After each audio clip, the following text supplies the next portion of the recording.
¿Qué pasa cuando uno de los depredadores más letales del Jurásico se cruza con un gigante imposible de derribar? Hoy vamos a analizar Allosaurus versus Camarasaurus, pero no como una pelea típica. Primero, veremos cómo atacaba realmente el Allosaurus, sus puntos fuertes y sus límites reales.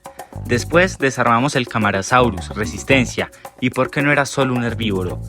Luego, simulamos el encuentro paso a paso, con errores, ventajas y escenarios distintos. Y al final, la parte que casi nadie muestra, el escenario exacto, en el que uno gana y el otro pierde, con un detalle que cambia por completo el resultado y que muy pocos conocen.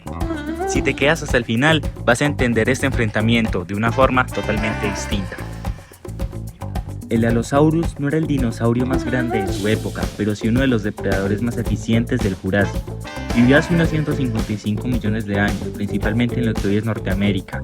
Medía entre 8 y 10 metros de largo y pesaba alrededor de 2 toneladas, un tamaño considerable, pero lejos de grandes saurópodos que compartían su entorno.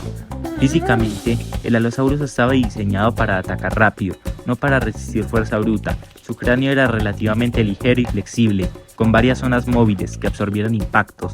Eso le permitía golpear sin fracturarse el cráneo, pero también significaba que no podía mantener mordidas prolongadas como lo haría un T-Rex.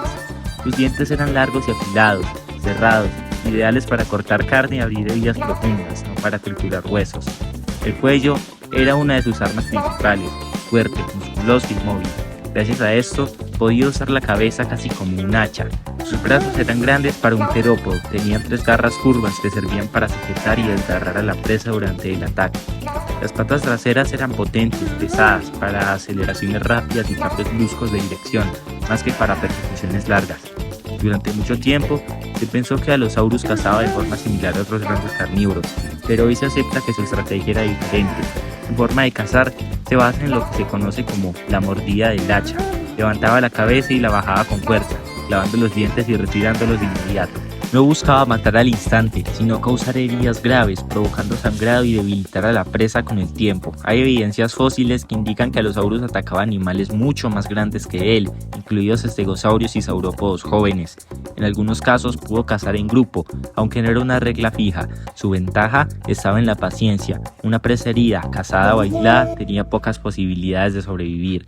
Aún así, el Allosaurus tenía límites claros. Su mordida no era extremadamente potente, su cuerpo no estaba hecho para recibir golpes directos, y un solo error con un animal grande podía ser fatal. Era un cazador inteligente y peligroso, pero dependía de la estrategia más que de la fuerza bruta.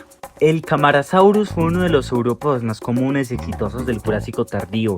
Vivió en el mismo tiempo y lugar que el Allosaurus, hace unos 155 millones de años en Norteamérica.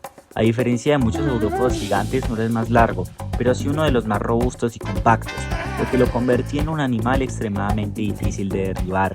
Un Camarasaurus adulto medía alrededor de 15 a 18 metros de largo y podía pesar entre 20 y 30 toneladas. Su cuerpo era ancho, macizo y con un centro de gravedad estable. No estaba diseñado para correr ni huir rápidamente, sino para resistir ataques. Una de sus principales ventajas era su cuello, grueso y musculoso, mucho más corto y fuerte que el de otros saurópodos. Esto reducía los puntos débiles y hacía muy difícil causar daños críticos con un solo ataque. Su cráneo era grande y profundo, con dientes en forma de cuchara, ideales para arrancar vegetación dura, pero también útiles para defenderse si era necesario.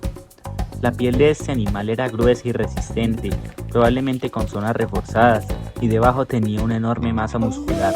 Incluso un ataque exitoso del Allosaurus podía no ser suficiente para causar daño inmediato.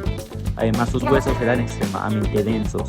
Una sola extremidad podía pesar más que todo el cuerpo del depredador.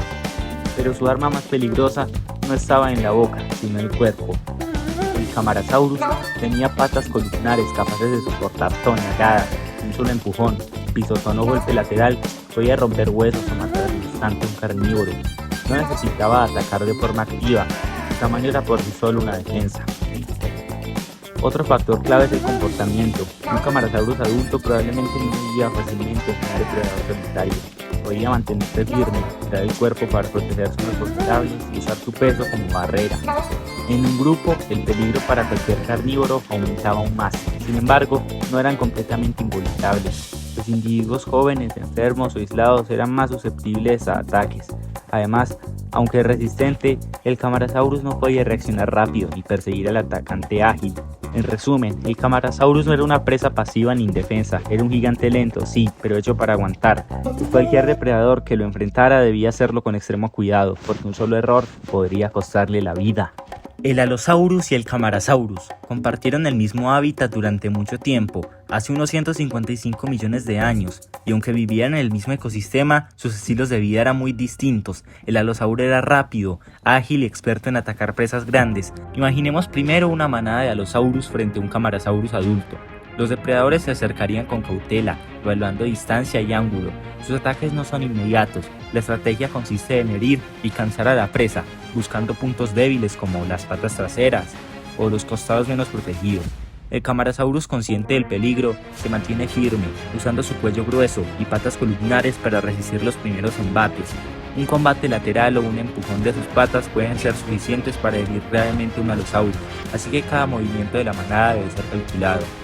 La lucha se convierte en un juego de paciencia. Los depredadores atacan y retroceden, estudian el siguiente movimiento.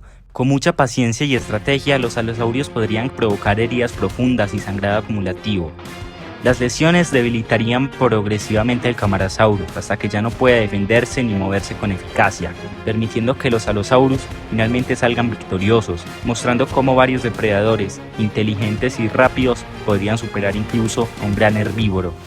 El escenario donde es la manada de Camarasaurus la que se enfrenta contra un solo alosaurio me parece bastante obvio, así que seguiré con el siguiente. En un enfrentamiento directo, Camarasaurus contra Allosaurus, el Camarasaurus por su parte no necesitaría ser rápido ni agresivo. Su tamaño y peso y resistencia juegan ya a su favor. Cada movimiento suyo es una advertencia. Acercarse demasiado es extremadamente peligroso. Aunque el Allosaurus pueda lograr alguna herida y causar daño, el efecto no es inmediato. La masa del saurópodo, su piel gruesa y su enorme musculatura hacen que el desgaste sea lento y costoso para el depredador. Con el paso del tiempo, la situación se vuelve cada vez menos favorable para el Allosaurus. Mantener la presión implica ponerse constantemente en peligro a los golpes que podrían matarlo en segundos. El Camarasaurus, en cambio, solo necesita resistir y mantenerse firme hasta que desista.